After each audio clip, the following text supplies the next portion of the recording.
Shalom Bapak Ibu yang dikasihi Tuhan, bertemu kembali dalam virtual service Gereja Yesus Gembala.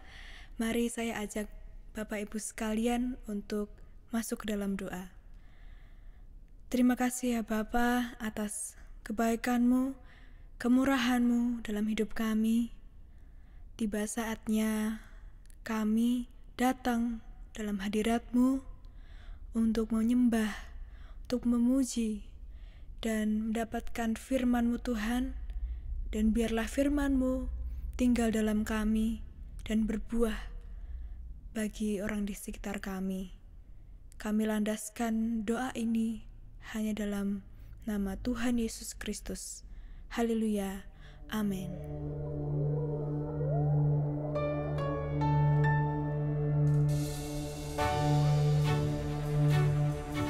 Mari angkat suaramu, kita naikkan pujian, kesukaan bagi dunia. Haleluya.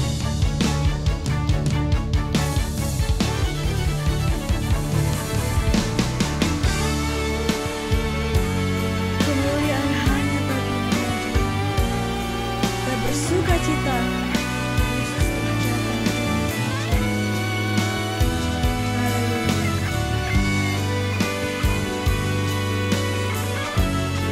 Terima kasih Tuhan.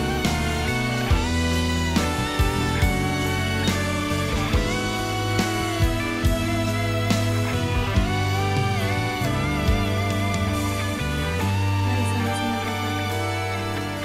Telah lahir di Bethlehem, Putra Allah, dan gembala cepat-cepat menyembah.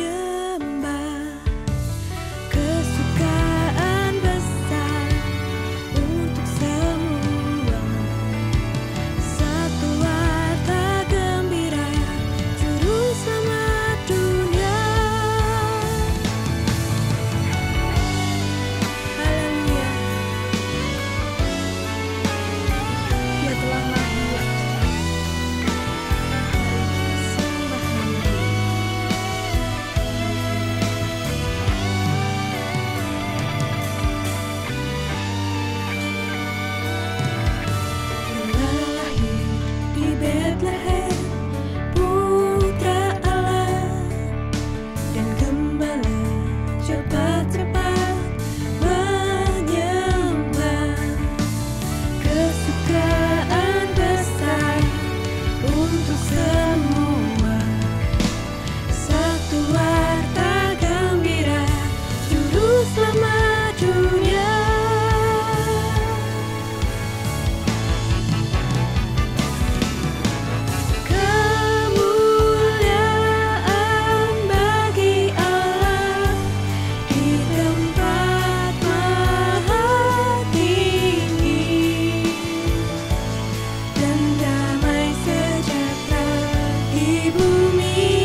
berikan kemuliaan bagi nama Tuhan Yesus Kristus.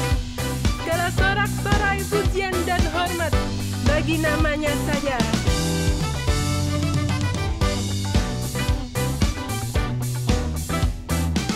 Mari siap-siap angkat suaramu. Kulihat bintang yang termegah, terindah di langit. Cahayanya terang dan cemerlang, sampaikan pesannya.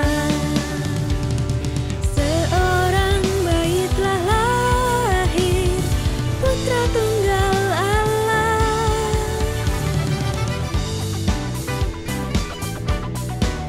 Mari puji namanya sama-sama. Amin. Kulihat bintang yang termegah, terindah di langit. Cahayanya terang dan cemerlang, sampaikan pesannya. Seorang bayi telah lahir, putra tunggal Allah.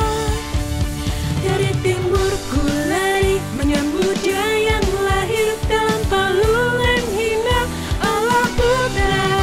Semua bangsa memuji dan membawa yang terbaik untuk sujud menyembahnya, Juru Selamat dunia. Juru Selamat dunia. Segala kemuliaan bagi nama Yesus.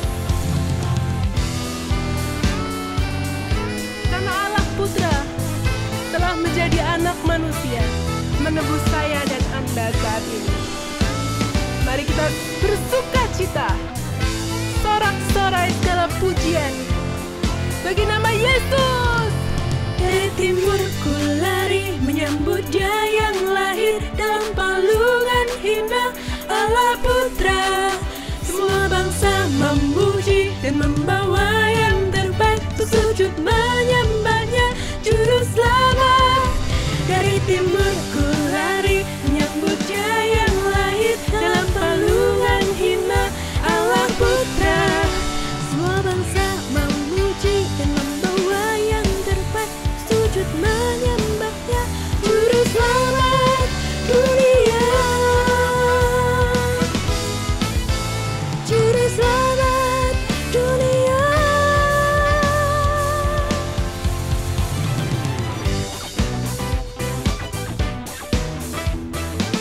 Segala kemuliaan bagi nama Yesus. Amin.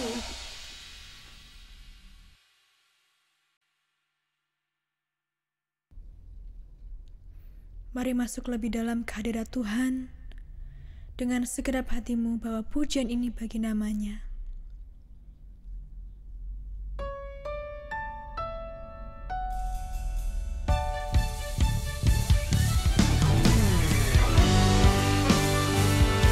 Mari kita naikkan pujian ini karena Dia sungguh baik. Terima kasih Tuhan.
Shalom Bapak Ibu Saudara sekalian, selamat datang di ibadah virtual Gereja Yesus Gembala.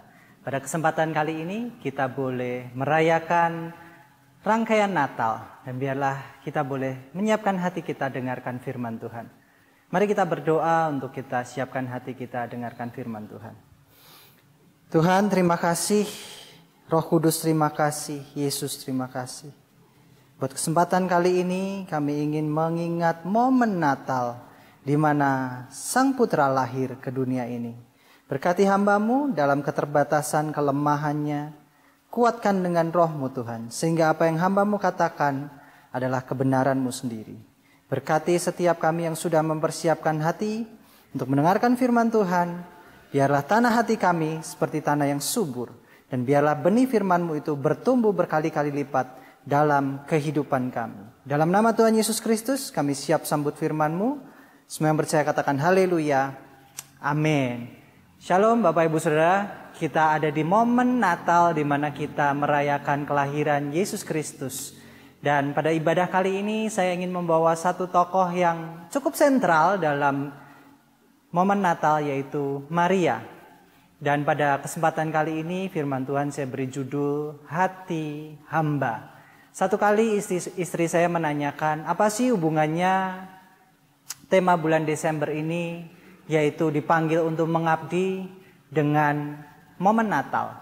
Dan jawabannya ada pada Maria ini. Mari kita buka Lukas pasal 1 ayat 37 dan 38. Dikatakan demikian, sebab bagi Allah tidak ada yang mustahil. Kata Maria, sesungguhnya aku ini adalah hamba Tuhan. Jadilah padaku menurut perkataanmu itu. Lalu malaikat itu meninggalkan dia. Kalau kita lihat bagaimana tulisan dari Rasul Lukas mengenai proses kelahiran Yesus, ada seorang wanita yang sederhana. Dia adalah wanita yang cukup berbahagia, bahkan saya katakan wanita yang sangat diberkati. Tidak ada wanita seperti Maria yang mengandung Yesus, membesarkan dan melahirkan Yesus. Di sini kita lihat bagaimana Tuhan itu memberkati Maria dengan satu kebahagiaan. Kalau kita lihat Bapak Ibu Saudara, yang namanya kelahiran Tuhan Yesus Kristus itu ada sangkut pautnya dengan Maria. Maria ini memiliki hati yang sangat spesial menurut saya. Karena dalam kisah Maria ini, dalam kisah Yesus lahir ini, dikatakan demikian. Maka kata Maria, sesungguhnya aku ini adalah hamba Tuhan. Kata hamba di sini ini dekat sekali dengan kata mengabdi Bapak Ibu Saudara. Dan kalau kita melihat kata pengabdian ini harus ada dalam kehidupan kita. Pengabdian itu tidak boleh luntur dalam kekristenan. Mari kita belajar mengenai hati hamba yang ada pada Maria. Hal yang pertama adalah bagaimana Maria itu mengikuti rencana Tuhan. Karena Maria ini adalah seorang wanita yang pada waktu itu masih bertunangan dengan Yusuf. Dan saat dia mendengarkan perkataan dari malaikat Gabriel bagaimana dia akan mengandung dari Roh Kudus, yaitu Yesus Kristus, Sang Putra Allah yang tunggal, untuk lahir ke dalam dunia ini. Maria jadi tempat di mana Yesus ini ada di rahimnya, bertumbuh dan dilahirkan secara daging. Dan ini adalah peristiwa di mana itu adalah hal yang tidak mudah untuk Maria. Karena Maria mengatakan demikian, bagi Allah itu nggak ada yang mustahil, kata malaikat Gabriel. Mengapa malaikat Gabriel berkata seperti itu? Karena kelahiran Yesus itu bukan terjadi akan hubungan badan antara Maria dan Yusuf, melainkan adanya di sini proses ilahi di mana Allah Roh Kudus menaruh satu janin ilahi, yaitu Yesus Kristus, di rahim Maria, dan kemudian Maria menyanggupi. Dan kata Maria adalah demikian, sesungguhnya aku ini hamba Tuhan. Pakai saja aku menurut perkataanmu. Lalu malaikat itu meninggalkan dia dan terjadilah di mana Yesus ada di dalam kandungan Maria. Itu adalah proses di mana mengikuti rencana Tuhan. Dan rencana Tuhan ini sungguh ajaib karena pada waktu Maria bertemu dengan Elisabet saudaranya, yaitu ibu dari Yohanes. Elisabet ini adalah istri dari Zakaria. Zakaria adalah ayah dari Yohanes Pembaptis. Dan dikatakan demikian, saat Maria bertemu dengan Elisabet, dikatakan oleh Elisabet, siapakah aku ini sampai ibu Tuhan mengunjungi aku. Sebuah kehormatan bagi kita bisa terlibat dalam rencana Tuhan, karena Maria pun juga begitu. Seorang hamba Tuhan pasti akan mendapatkan penghormatan. Karena kehormatan yang Maria dapatkan ini bukan karena kehebatan Maria, bukan karena bagaimana Maria ini melakukan segala sesuatu, tetapi terlebih karena Maria ini mengikuti rencana Tuhan, di mana Maria ini memberikan hidupnya untuk menjalani rencana Tuhan. Di sini Bapak Ibu Saudara, mari kita belajar. Rencana Tuhan itu ajaib bagi kita. Dan saat rencana Tuhan ada dalam kehidupan kita, maka kita sebagai hambanya, sebagai abdinya, tidak usah banyak protes terhadap rencana Tuhan. Dan rencana Tuhan ini seringkali kita bayangkan demikian. Saat Tuhan berencana, saat Tuhan itu memiliki satu hal yang ada buat kita, kemudian kita pikir maka semua yang ada di dalam rencana Tuhan itu akan memudahkan segala sesuatunya. Itu adalah kesalahan pola pikir kita. Karena pada waktu Maria itu menerima yang namanya rencana Tuhan, yang dia terima adalah satu kebahagiaan yang tidak bisa diukur oleh jasmani. Karena pada waktu Yesus ini lahir dan kemudian Yesus bertumbuh, ada peristiwa di mana orang Majus itu kembali ke negaranya dan Herodes raja pada waktu itu marah. Karena dia merasa ditipu dan dibantainya anak berumur 2 tahun ke bawah. Dan saat itu Yusuf diberi mimpi untuk pergi ke Mesir. Matius pasal 2 ayat 14 dikatakan demikian. Maka Yusuf pun bangunlah, diambilnya anak itu serta ibunya malam itu juga, lalu menyingkir ke Mesir. Sebuah rencana yang indah di mana Maria mendapatkan kehormatan untuk dia bisa mengandung Yesus. Sebuah rencana yang indah, rencana Tuhan di mana Maria itu mendapatkan malaikat Gabriel menyampaikan, "Hai Maria, wanita yang gembira, wanita yang diberkati." Tetapi saat dia menerima yang namanya rencana Tuhan, nggak semuanya jadi mudah begitu saja. Dan di sini kita lihat bagaimana Maria bersama Yusuf menjalani rencana Tuhan dengan hati yang seperti hamba yang mengabdi. Karena Maria waktu itu disuruh pergi ke Mesir, Maria tidak mengeluh sedikit pun. Maria tidak protes sedikit pun. Bahkan Yusuf bersama Maria pada waktu diberi mimpi itu mereka bergegas ke Mesir dan mereka hidup di Mesir untuk beberapa lama waktunya. Kalau kita lihat bagaimana Musa itu menuntun yang namanya bangsa Israel keluar dari Mesir ke tanah Israel, ini justru kebalikan. Di mana rencana Tuhan kadang menuntun kita untuk masuk ke dalam sesuatu proses yang membentuk kita. Dan kita pikir kalau rencana Tuhan pasti mudah. Salah Bapak Ibu Saudara. Rencana Tuhan itu yang terbaik untuk memproses kehidupan kita menjadi hatinya seperti hamba. Hal yang kedua yang kita bisa belajar dari Maria adalah hati yang lembut. Karena dikatakan demikian dalam Lukas pasal 2 ayat 51 saat Yesus ini sudah mulai besar dan hidup dalam asuhannya. Kemudian waktu Yesus ini ke bait Allah dan di situ Maria dan Yusuf sudah pulang ke rumahnya. Yesusnya ketinggalan. Dan saat bertemu Yesus, yang ketemu adalah Yesus mengatakan, "Ibu, mengapa engkau mencari aku? Di sini adalah rumahku, rumah Bapa." Tetapi Lukas pasal 2 ayat 51 ini menarik untuk kita baca. Lalu ia pulang bersama mereka ke Nazaret dan ia tetap hidup dalam asuhan mereka. Dan ibunya menyimpan semua perkara itu dalam hatinya. Bapak Ibu Saudara, seringkali kita mendapatkan satu hal di mana anak itu berkata sesuatu yang kencang atau keras kepada orang tuanya dan terjadi pertengkaran dalam keluarga itu. Tetapi di sini kita melihat sesuatu yang berbeda sekali. Pada waktu Yesus mengatakan, "Hai ibu, mengapa engkau mencari aku? Aku sedang di rumah Bapakku." Itu adalah di mana Yesus menyatakan bahwa dia itu bukan lahir dari daging Yusuf dan Maria, tetapi dia adalah Allah, anak Allah. Dan dia katakan bahwa rumahku adalah di bait Allah. Jadi kita melihat seorang Maria yang membesarkan Yesus, bahkan setelah pulang dikatakan Yesus pun masih diasuh oleh Maria. Bagaimana kedewasaan hati yang lembut seorang ibu yang tidak mengedepankan emosinya, tetapi mengedepankan bagaimana dia hati yang humble, hati yang melayani, di mana dia tidak memarahi Yesus, tetapi dia menyimpan semua perkaranya itu di dalam hatinya. Bapak Ibu Saudara, ini bercerita mengenai karakter Maria, bukan saja karakter yang kudus, bukan saja karakter yang mungkin Bapak Ibu Saudara nggak dapatkan dalam kehidupan kita sehari-hari. Hati yang lembut sekali, hati yang menyimpan perkara, hati yang sanggup untuk menampung keluh kesah, hati yang dewasa. Bapak Ibu Saudara, kalau seorang wanita biasanya dia dalam menyikapi segala sesuatu itu lebih mengedepankan emosinya. Dia lebih mudah untuk mengeluarkan apa yang ada dalam perasaannya. Tetapi Maria ini memiliki hati hamba, di mana dia memiliki perasaan, tetapi dia juga memiliki ketertundukan terhadap Tuhan. Di mana dia itu meredam emosinya, tetapi dia juga memberikan sesuatu yang indah, yaitu hati yang lembut. Mari kita belajar Bapak Ibu Saudara. Dalam kehidupan kita, sebagai seorang abdi itu, kita dipanggil untuk mengabdi. Hamba Tuhan, abdi Allah. Apakah hati kita seperti hatinya Maria? Hati yang bisa lembut. Hati yang bisa memahami apa yang dimau Tuhan. Hati yang mungkin kita sering bersinggungan sama orang. Dan kita tidak mudah marah. Itu adalah hati yang lembut. Menjaga hati ini adalah hal yang susah dalam kehidupan kita.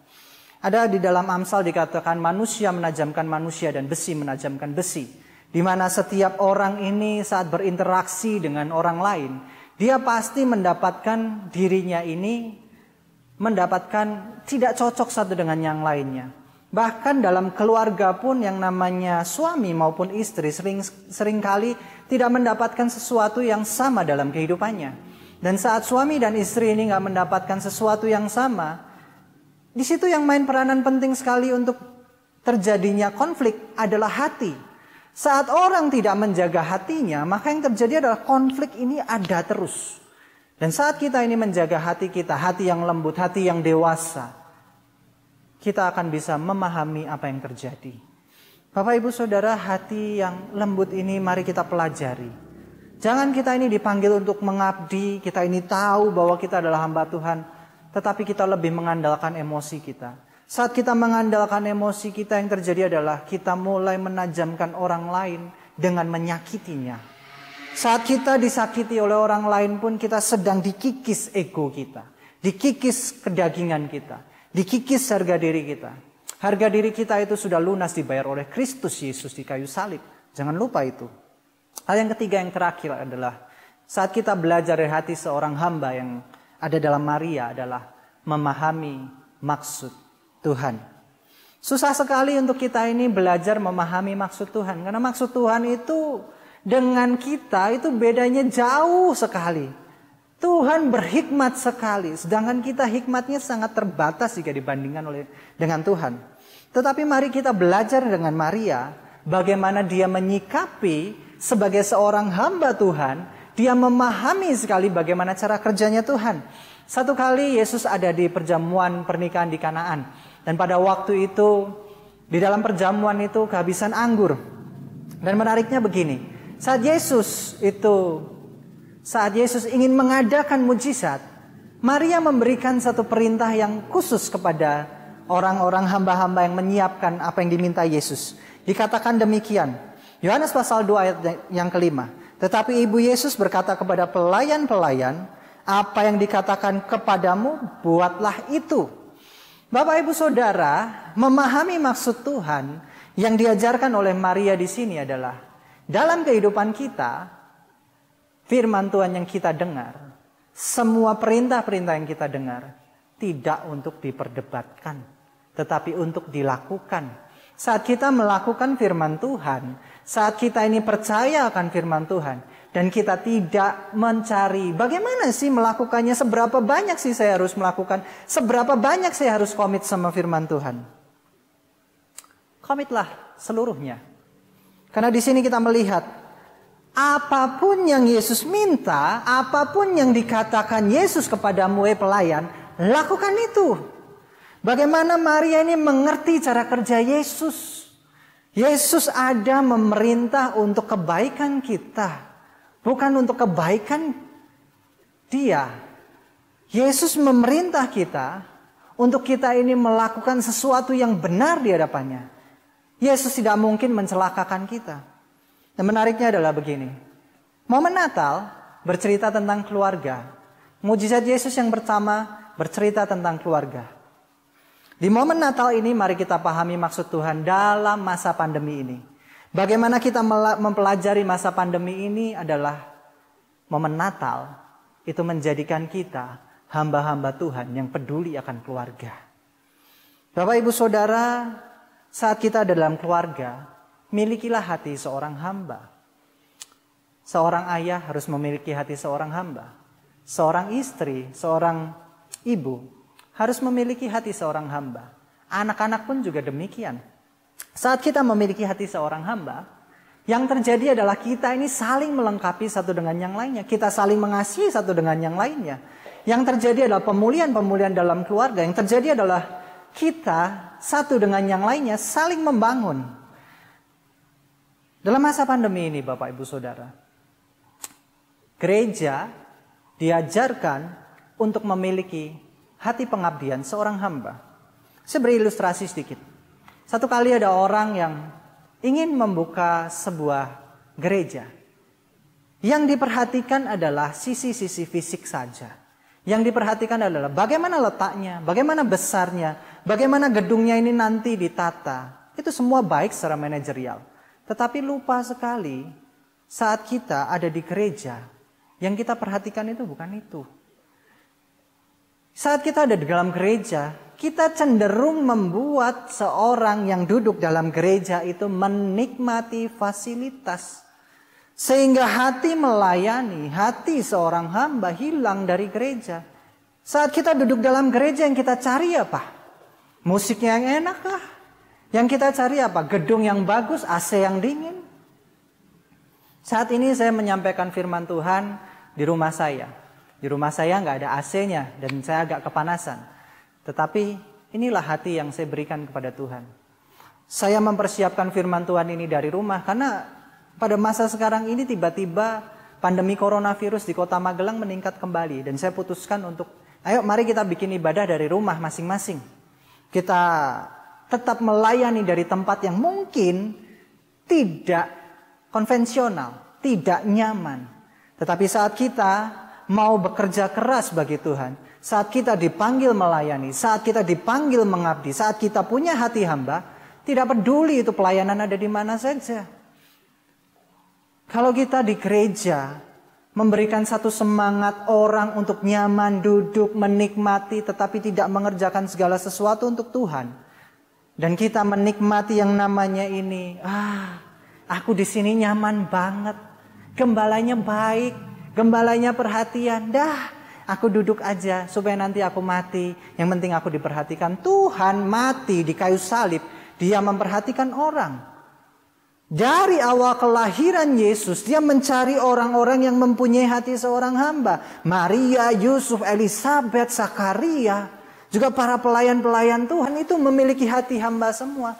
Sedangkan gereja sekarang melupakan hati hamba yang harusnya dibangun. Saat kita mempelajari hati hamba, kita belajar dari Maria.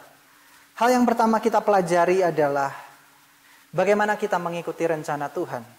Yang kedua adalah hati yang lembut ada dalam kehidupan kita atau tidak. Yang ketiga adalah memahami maksud Tuhan. Gereja Tuhan pada masa kini, perhatikanlah keluargamu.